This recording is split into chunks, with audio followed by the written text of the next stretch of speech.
Welcome to same physics. Next topic एक vector का है। Few definitions of vectors. Vector की कुछ इंपॉर्टेंट डेफिनेशंस करने जा रहे हैं। सबसे पहली है इक्वल वेक्टर्स कि इक्वल वेक्टर कौन से वेक्टर होते हैं। दो वेक्टर को हम कब इक्वल कहेंगे? Two vectors are said to be equal if they have equal magnitude and same direction. Vector क्या होते हैं? मैग्नीट्यूड एंड डायरेक्शन दोनों चीजें सेम हो जाए तो वेक्टर भी क्या हो गए? इक्वल हो गए। कैसे? देखिए, जैसे एक ये वेक्टर है हमारे पास ए, तो बी हमारे पास ये है। अब देखिए दोनों की टेल सेम है, टेल, तो दैट मीन्स दोनों का मैग्नीट्यूड भी क्या है? सेम है। एरो दोनों का सेम साइड है, तो दैट मीन्स दोनों की डायरेक्शन भी क्या है? सेम है। तो ये दोनों वेक्टर आपस में क्या है? इक्वल है। A vector equal to B vector. Clear? Negative vector, एक वेक्टर दूसरे वेक्टर का निगेटिव कब होगा? देखिए, जैसे ये एक वेक्टर है ए, इसका निगेटिव वेक्टर क्या होगा? B vector. इसका निगेटिव कब होगा? जब मैग्नीट्यूड तो सेम हो, मैग्नीट्यूड तो क्या हो? सेम हो, and opposite direction, yes, direction opposite हो, तो वो निगेटिव वेक्टर होगा। मतलब negative sign in the vector quantity, negative sign in the vector quantities always represents the opposite direction. तीसरा रिजल्ट लर्न रखना है आपको वेक्टर के अंदर, क्या कि पहला क्या बताया था? लास्ट वीडियो के अंदर बताया गया था दो वेक्टर सेम ऑर्डर में है, तीसरा अपोजिट ऑर्डर में, अपोजिट ऑर्डर वाला दो सेम ऑर्डर वालों के सम के इक्वल होता है। दूसरा, अगर आपको मॉडुलस निकालना है तो रूट ऑफ आई के कोएफिशिएंट का स्क्वायर, जे के कोएफिशिएंट का स्क्वायर। थर्ड, अब बताया है आपको कि negative sign in the vector quantity, vector quantity के अंदर negative sign always represents the opposite direction. किसको रिप्रेजेंट करेगा? हमेशा अपोजिट डायरेक्शन में, स्केलर में नहीं, उसमें तो मैग्नीट्यूड को रिप्रेजेंट करेगा क्योंकि उसकी डायरेक्शन ही नहीं होती। वेक्टर क्वांटिटी के अंदर negative sign always represents the opposite direction. Yes, ये बी है, तो बी किसके इक्वल होगा? देखिए मैग्नीट्यूड में इक्वल है, तो माइनस ए का मीन ए के मैग्नीट्यूड के इक्वल है बट डायरेक्शन में अपोजिट है, तो B is equal to minus A के इक्वल होगा। तो ये नेगेटिव वेक्टर, इसका नेगेटिव वेक्टर कब होगा? जब मैग्नीट्यूड में इक्वल हो बट डायरेक्शन में अपोजिट हो। क्लियर? मॉडुलस ये बता चुके हैं हम लास्ट वीडियो के अंदर, मैग्नीट्यूड या लेंथ बताए। जैसे एक वेक्टर है हमारे पास xi yj zk। क्लियर? तो मुझे इसका मैग्नीट्यूड फाइंड आउट करना है। तो मॉडुलस ऑफ वेक्टर हम करके भी आ चुके हैं। क्या है कि एक वेक्टर ये है, लाइक दैट, एक वेक्टर है ये, और इसका मुझे क्या निकालना है? मॉडुलस अगर निकालना है तो कैसे निकालेंगे? रूट ऑफ आई के कोएफिशिएंट का स्क्वायर, जे के कोएफिशिएंट का स्क्वायर, के कोएफिशिएंट का स्क्वायर। ये हम करके भी आ चुके हैं, तो लर्न कीजिएगा।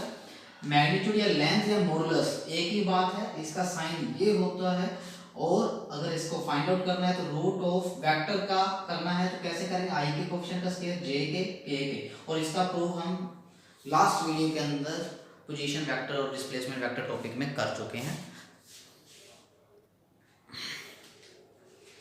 तो नेक्स्ट हमारे पास फोर्थ डेफिनेशन है यूनिट वेक्टर। इंपॉर्टेंट वेक्टर है ये।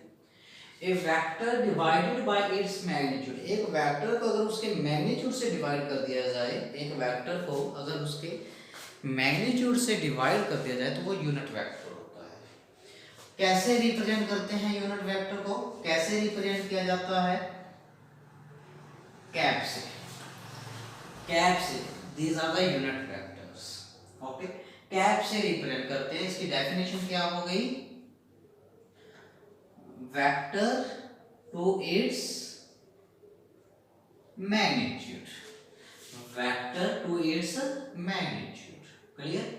इसका मैग्नीट्यूड जो होता है वो किसके इक्वल होता है, 1 के इक्वल होता है।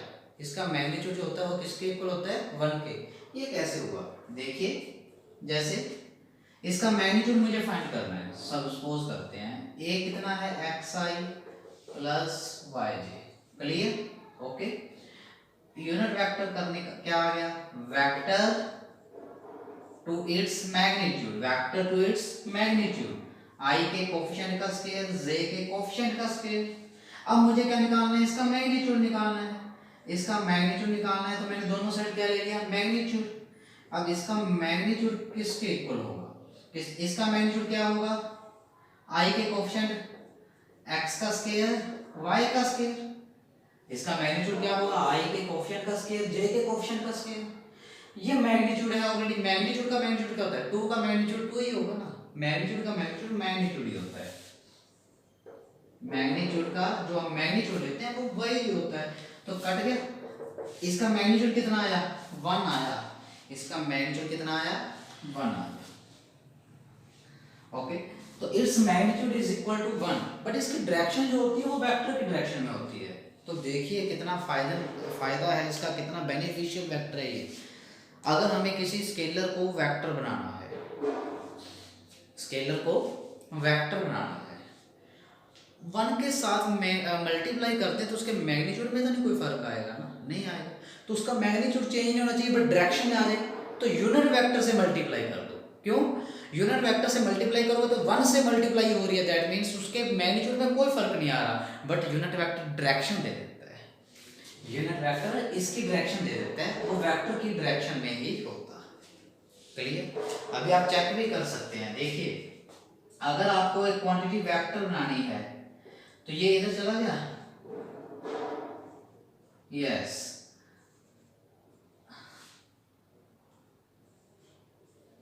तो एक स्केलर के अंदर मैग्नीट्यूड के साथ यूनिट वेक्टर की मल्टीप्लाई कर दी जाए तो वो क्या बन जाती है, वेक्टर क्वांटिटी बन जाती है। तो ये रिजल्ट, फोर्थ रिजल्ट वेक्टर का लर्न रखना है आपको बहुत ही अच्छे से, क्या कि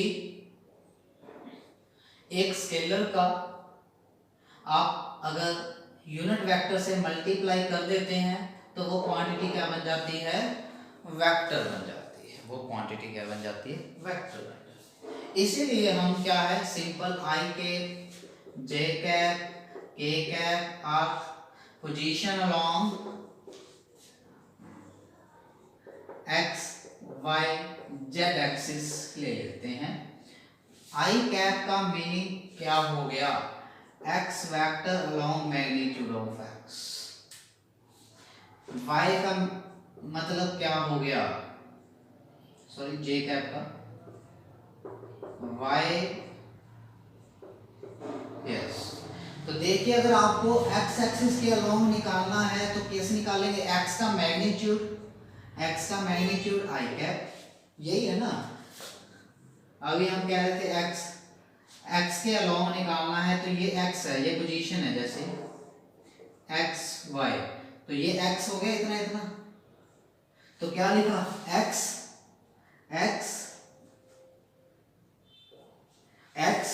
I cap means along the x axis, means along the x axis, okay. ऐसे ही आपको y के अलोंग लिखना है तो क्या करोगे, y इंटू j कैप, जैसे ये रहा y into along the y axis means j cap, clear. ये चीजें करके आए हैं ना। तो इसीलिए हम साथ में मैग्नीट्यूड के i लगा देते हैं। यूनिट वेक्टर के साथ मल्टीप्लाई करोगे तो मैग्नीट्यूड में चेंज नहीं आएगा। देखिए जैसे ये 2 है, अब 2 है, इसकी डायरेक्शन देनी है, डायरेक्शन देनी है अलोंग द x एक्सिस, वो i कैप से दे देंगे। कैप क्यों लगाया, क्योंकि यूनिट वेक्टर का मैग्नीट्यूड कितना होता है, 1, और 1 के साथ 2 की मल्टीप्लाई करोगे तो फर्क नहीं आएगा। लेकिन इसे डायरेक्शन तो दी, क्या बताया, along the x axis, along the x axis. ऐसे ही है, अगर y की वैल्यू 2 है, अगर y की वैल्यू 2 है तो ये 2 है, अगर तो 2 है तो 2 के साथ यूनिट वेक्टर की मल्टीप्लाई की, ना कि वेक्टर की। क्यों, यूनिट वेक्टर का मैग्नीट्यूड कितना होता है, 1, और 2 के साथ 1 की मल्टीप्लाई की तो 2 ही रहेगा, बट रिप्रेजेंट क्या कर रहा है, अलोंग द y एक्सिस। तभी तो कह रहे हैं अगर स्केलर के साथ अगर एक यूनिट वेक्टर की मल्टीप्लाई कर दी जाए, स्केलर के साथ यूनिट वेक्टर की मल्टीप्लाई कर दी जाए, वो क्वांटिटी क्या बन जाती है, वेक्टर बन जाती है। ये इंपॉर्टेंट रिजल्ट है, याद रखिएगा। क्लियर। ऐसे ही के कैप किसको रिप्रेजेंट करेगा? कैप।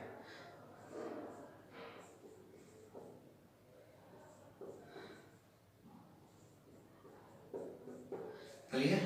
यस, ये है यूनिट वेक्टर। तो यूनिट वेक्टर की बहुत ही इंपॉर्टेंस है, बिल्कुल इसको लर्न कीजिएगा ध्यान से। कोलिनियर वेक्टर, ये जो रिजल्ट मैंने 4 रिजल्ट बताए ये आपके यूज होते रहेंगे, हर चैप्टर में यूज होते रहेंगे। तो स्टूडेंट्स को ध्यान नहीं रहता ये कैसे होगा, तो ध्यान रखिएगा। कोलिनियर वेक्टर नाम से भी पता लग रहा है, लीनियर। लीनियर मतलब लाइन, लीनियर मतलब लाइन। को मीन्स कॉमन, को मीन्स कॉमन, जैसे कोएड स्कूल होते हैं ना, बॉयज गर्ल्स कॉमन होते हैं उसमें, ठीक है। ऐसे ही line common, CO, common word से जब सीओ आता है तो उसका शॉर्ट सीओ रहता है। तो को लीनियर, कॉमन वर्ड से बना है को लीनियर। कोलिनियर वेक्टर कौन से होते हैं? जो एक ही लाइन में हो। Vectors are those which act along the same line, जो सेम लाइन के अंदर होंगे, कॉमन लाइन के अंदर होंगे, वो वेक्टर कैसे होंगे? कोलिनियर। तो थोड़ा सा सरप्राइज होएगा, एक रिजल्ट और लर्न करने हैं इस वेक्टर के अंदर, तो देखिएगा क्या। यस, ये वेक्टर्स एक लाइन में है, तो these vectors are collinear. Very simple. इसमें ये भी बताया कि मैग्नीट्यूड इक्वल होना जरूरी है ना, सिर्फ लाइन से मतलब है, डायरेक्शन इक्वल होना जरूरी है, ऐसा कुछ भी नहीं है। ये भी क्या है? कोलिनियर है। अच्छा, ये कोलिनियर है। ये भी क्या है? कोलिनियर है तो लाइन में ना, है तो लाइन में, ठीक है। डायरेक्शन अपोजिट हो सकती है, मैग्नीट्यूड भी अलग अलग हो सकता है, छोटे बड़े हो सकते हैं। क्लियर। क्या ये कोलिनियर है?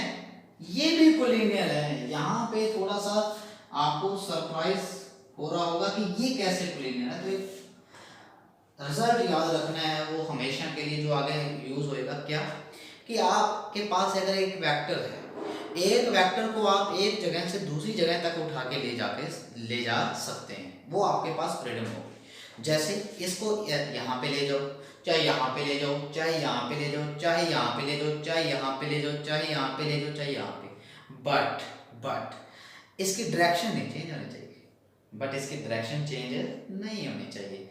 आप इसको ऐसे ले गए, मैंने डायरेक्शन नहीं चेंज की, तो लर्न कर लीजिए ये भी रिजल्ट क्या है कि एक वेक्टर को एक जगह से दूसरी जगह पे आप उठा के लेके जा सकते हैं, but without changing any direction, उसकी डायरेक्शन चेंज नहीं होनी चाहिए। क्लियर। तो आप ए को उठा के यहाँ पे ले आओ तो एक लाइन में हो गए, बी को उठा के यहाँ ले जाओ एक लाइन में हो गए, डायरेक्शन तो नहीं चेंज करनी ना, तो ये भी कोलिनियर हैं।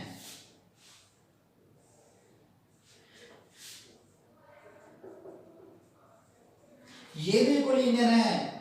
इसको उठा के यहाँ ले आओ, इसको उठा के यहाँ ले जाओ, एक लाइन में लेके जा सकते हैं, ये भी कोलिनियर हैं। दैट मीन्स पैरेलल, एंड ये पैरेलल है, और anti parallel, vectors are collinear vectors. तो parallel and anti parallel vectors are collinear vectors. Clear. तो इन दोनों में एक रिजल्ट याद रखना है, वो क्या है कि एक स्केलर को अगर वेक्टर बनाना है तो उसके साथ यूनिट वेक्टर की मल्टीप्लाई कर दीजिए, वो वेक्टर बन जाता है। पहला पॉइंट। दूसरा पॉइंट क्या है, एक वेक्टर को अपनी जगह से दूसरी जगह तक उठा के लेके जा सकते हैं, but without changing direction change नहीं होनी चाहिए। Okay, yes. तो नेक्स्ट वेक्टर पे चलते हैं, इसका स्क्रीनशॉट लीजिए। यस, नेक्स्ट 6th वेक्टर क्या है? Coplanar vectors. तो कोप्लेनर वेक्टर्स नाम से ही पता लग रहा है, प्लेन, एक प्लेन, जैसे ये प्लेन है, को मीन्स कॉमन, एक कॉमन प्लेन के अंदर जितने भी वेक्टर इसके ऊपर लाई कर रहे होंगे, जितने भी वेक्टर वो इसके ऊपर लाई कर रहे होंगे, वो आपस में क्या होंगे? कोप्लेनर होंगे। क्लियर। और अगर अलग अलग प्लेन में होंगे तो कोप्लेनर नहीं होंगे। जैसे ये दो वेक्टर्स हैं, ये इसी के ऊपर है, ये कोप्लेनर हो गया। अगर ऐसे हैं दो वेक्टर, ठीक है, तो ये एक ही प्लेन पे तो लाई कर रही है, देखिए यस, एक ही प्लेन पे टच कर रहे हैं, एक प्लेन पेपर को टच कर रहे हैं, तो वो एक ही प्लेन में होते हैं, दैट मींस तो ये भी कोप्लेनर है। दो फ्री वेक्टर्स चाहे ऐसे हैं चाहे ऐसे हैं, ऐसे टच कर जाएंगे, ऐसे हैं तो ऐसे टच कर जाएंगे, ऐसे हैं तो ऐसे टच कर जाएंगे, तो कोप्लेनर है। दो free vectors always coplanar, two free vectors always coplanar. Clear? अब देखो ये ऐसे है, ये ऐसे है और ये ऐसे है, ये तीनों ही आपस में कैसे हैं, कोप्लेनर है कि नहीं है? तीनों ऐसे टच कर रहे हैं, कर रहे हैं, ये कोप्लेनर है, ये दो तो आपस में कोप्लेनर है बट ये नहीं है। अब टच करके दिखाओ, एक पेज रखो, या तो आप ऐसे रखोगे तो इन दोनों को टच करेगा, अगर इधर रखोगे तो इन दोनों को टच करोगे करेगा, इधर रखोगे तो इन दोनों को टच करेगा, तीनों को एक साथ नहीं टच करेगा, एक ही प्लेन पे। ये देखो बोर्ड सिर्फ दो मार्कर को टच कर रहा है, पेन को तो नहीं कर पा रहा ना, सो दैट्स व्हाई ये नहीं। हाँ अगर ऐसे हैं अपने पास, ऐसे लाइक दैट, ये कोप्लेनर है, ये भी कोप्लेनर है, ये भी कोप्लेनर है, ये भी कोप्लेनर है। क्लियर? तो ये कैसे होंगे, कोप्लेनर्स। समझ गए होगे आप कोप्लेनर्स का meaning. Co-initial, initial point, starting point, com is common if they have common initial point, जिनका initial point common हो, like that, दोनों का initial point क्या है, common है, तो these are the co-initial। Localize, जिनको फिक्स कर दिया जाए, जिसका initial point फिक्स कर दिया जाए, बस यहीं से निकलना है और कहीं से स्टार्ट नहीं होना। Localize, नॉन लोकलाइज कौन से होंगे, जिनका initial point फिक्स ना हो। मेनली जो है पहले 5 वेक्टर्स ही इंपॉर्टेंट है, ये तो नेम से ही इनका पता भी लग रहा है और इतने इंपॉर्टेंट नहीं है, लेकिन फर्स्ट 5 वेक्टर्स इंपॉर्टेंट है, उनको समझना जरूरी है। तो हमारे पास रिजल्ट्स निकल के आ चुके हैं, 4-5 रिजल्ट्स आए हैं। पहला रिजल्ट क्या था, अगर एक अपोजिट ऑर्डर वेक्टर में है, दो सेम ऑर्डर में है, तो अपोजिट ऑर्डर वाला दो सेम ऑर्डर के सम के इक्वल होता है। सेकंड पॉइंट क्या था हमारे पास कि अगर किसी का मॉडुलस निकालना है तो रूट ऑफ आई के कोएफिशिएंट का स्क्वायर, जे के कोएफिशिएंट का स्क्वायर प्लस के कोएफिशिएंट का स्क्वायर। थर्ड क्या था, एक वेक्टर को हम कहीं पे भी उठा के लेके जा सकते हैं without change any direction, but direction change नहीं होनी चाहिए। फोर्थ क्या था हमारे पास कि अगर स्केलर को एक वेक्टर बनाना है तो आप उसके यूनिट वेक्टर से मल्टीप्लाई कर दीजिए, कैप वाले से यूनिट वेक्टर से मल्टीप्लाई करोगे तो उसमें मैग्नीट्यूड में चेंज आएगा बट डायरेक्शन मिल जाएगी, दैट मीन्स वेक्टर बन जाएगा। क्लियर है? ओके, तो ये रिजल्ट्स कुछ वेक्टर के इंपॉर्टेंट रिजल्ट्स थे जो आपको ध्यान में रखने हैं वेक्टर चैप्टर को समझने के लिए। इसका स्क्रीनशॉट लीजिए, फिर नेक्स्ट पे चलते हैं।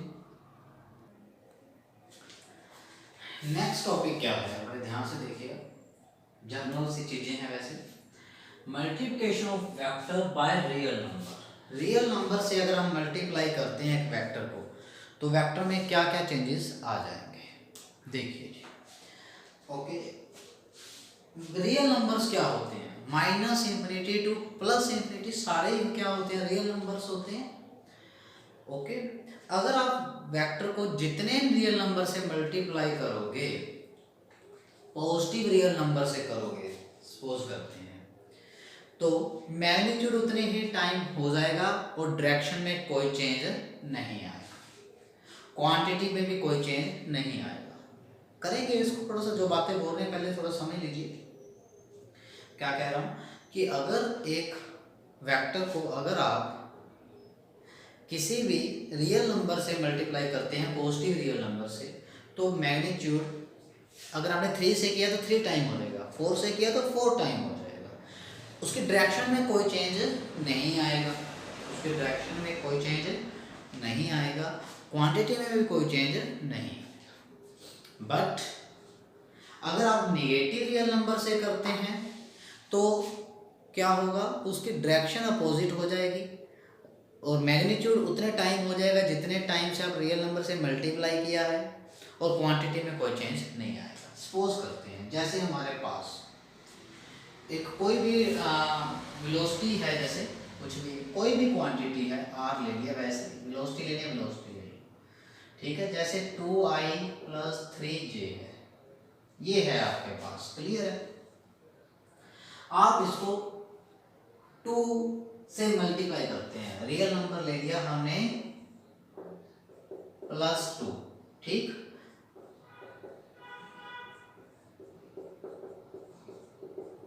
तो मैग्नीट्यूड क्या हो गया 2 into 2 4 plus 6, yes magnitude double हो गया, 2 का 4 हो गया, 3 का 6 हो गया। क्या कोई डायरेक्शन चेंज हुई? नहीं, along the X axis Y axis कोई डायरेक्शन चेंज हुई। क्वांटिटी भी क्या रही? वेलोसिटी रही। सिर्फ मैग्नीट्यूड क्या हुआ? डबल। जितने रियल नंबर से मल्टीप्लाई किया उतना मैग्नीट्यूड डबल हो गया। अगर यही रियल नंबर -2 होता तो क्या होता?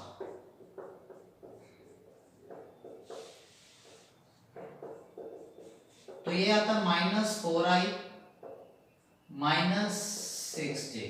अब थोड़ा ध्यान से देखिएगा, मैग्नीट्यूड डबल हुआ कि नहीं हुआ? उतने टाइम हुआ कि नहीं हुआ? 2 से 4 हो गया, 3 से 6 हो गया। बट यहाँ पे पॉजिटिव है, यहाँ पे नेगेटिव है। और negative sign in the vector quantities always represents the opposite direction. Direction क्या हो गई है? अपोजिट। नेगेटिव से करोगे तो उसकी डायरेक्शन क्या हो जाएगी? अपोजिट। क्वांटिटी क्या रहेगी? वही की वही रहेगी, उसमें कोई चेंज नहीं आएगा। तो ये है multiplication of vector by the real number. आगे है multiplication of vector by scalar. अब स्केलर से अगर आप मल्टीप्लाई करते हो तो मैग्नीट्यूड उतने टाइम हो जाएगा जितने मैग्नीट्यूड स्केलर से आपने मल्टीप्लाई किया है। क्लियर? और आपका डायरेक्शन में कोई चेंज नहीं आएगा, बट क्वांटिटी ही चेंज हो जाएगी। कैसे? चेक करते हैं। जैसे वेलोसिटी है, यही ले लिया 2i + 3j। ओके, वेलोसिटी है। क्लियर? आपने स्केलर क्वांटिटी ली, ये एक वेक्टर है।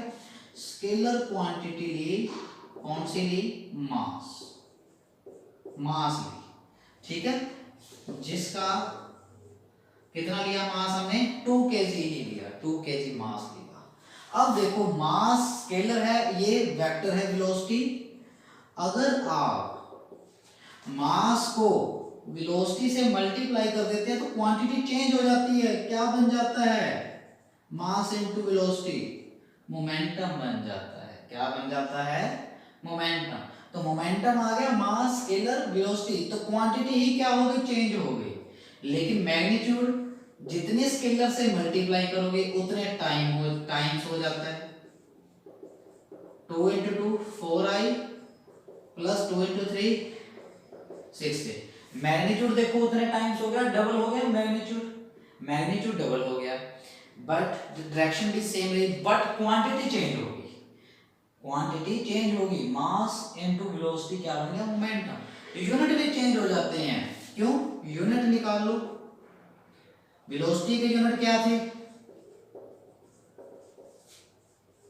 यूनिट ऑफ वेलोसिटी क्या होते हैं? मीटर पर सेकंड। मास के क्या है? केजी। तो मोमेंटम के यूनिट क्या होंगे? जब क्वांटिटी चेंज होगी तो यूनिट तो ऑटोमेटिक ही चेंज हो जाएंगे। केजी मीटर पर सेकंड। केजी मास के, वेलोसिटी के क्या होंगे? मीटर पर सेकंड। क्लियर है जी? तो दोनों टॉपिक होप समझ में आए होंगे, अच्छा लग रहा होगा वेक्टर। अगर आपको पसंद आ रहा है वेक्टर चैप्टर तो आप इसे जरूर लाइक कीजिएगा, और जिसने अब तक सब्सक्राइब नहीं किया है चैनल वो भी जरूर कर लें। Thank you.